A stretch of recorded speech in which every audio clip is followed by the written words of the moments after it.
In many ways, the Palestine-Israel issue had kind of fallen off and drifted off the Middle East map, so to speak, not for those who live there, but for those who broadly look at the region and those who live in the region. 20 years ago, it was one of the most emotionally resonant issues.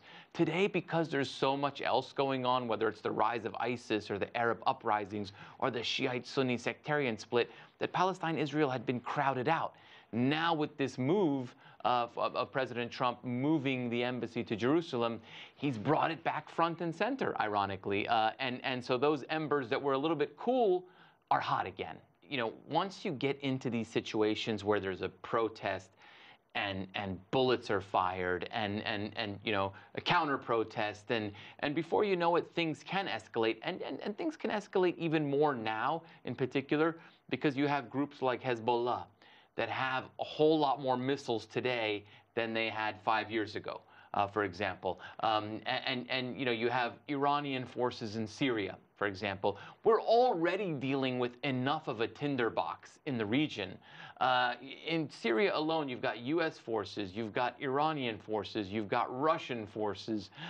Israel is threatening to strike at Syria. And what has happened is allies of the United States are embarrassed. Adversaries of the United States are emboldened. At the end of the day, most diplomats will tell you that this was a bad decision, and they won't put it in necessarily in moral terms or even strategic terms. They'll say it's a bad decision because it doesn't advance America's interests in any meaningful way, right?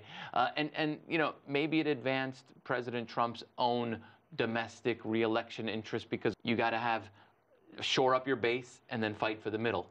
This shores up an evangelical Christian base, maybe. It excites some of his, you know, hardcore supporters, but it doesn't advance America's diplomatic interests. So the State Department folks will tell you, I'm mystified. I don't know why we did this, because it doesn't advance our interests, and not only that, it makes us less safe.